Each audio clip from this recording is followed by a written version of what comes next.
مرحبا، كيفكم؟ تمام. هلا فيكم بقناتنا زولي البسيطي. أنا زميل ورجعت لكم فيديو جديد، هو بقول عن فيديو الوقاية من فيروس كورونا.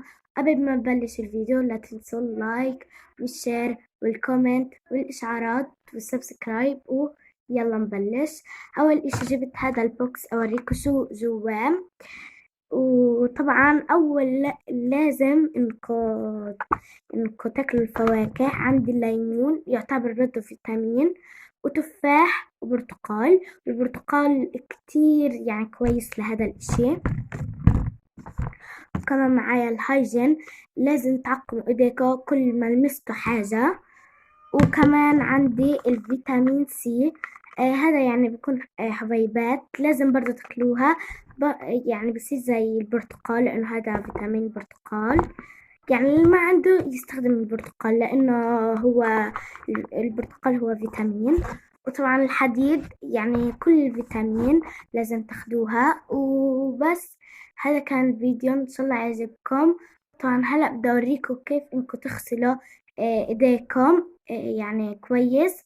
ويلا طلعت بدي أوريكم كيف تغسلوا إيديكم.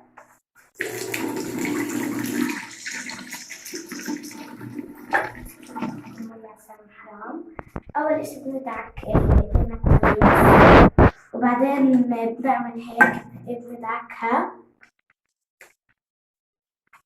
وبعدين بنفرك بين الأصابع، وبعدين نعمل هاي حركة الإبهام. بعدين نفرك إيدينا من هنا وبنغسلها تاني.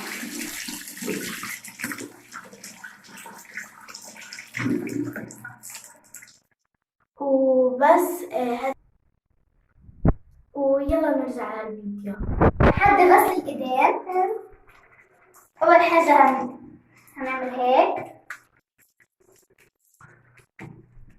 بعدين هنغسل إيدينا بين الأصابع، بعدين هنعمل هيك عشان الأظافر، طبعا الإيد الثانية.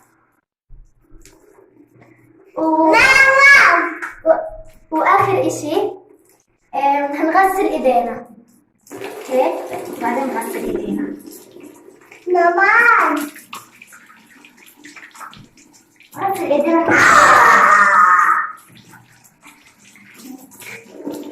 وأنا قبلت التحدي، وهتحدى لمار وريناد وحبيبة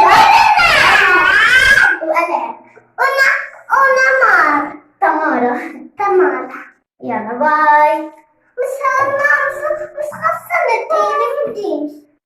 يلا غسل. يلا غسل. أنا هحط مية. هحط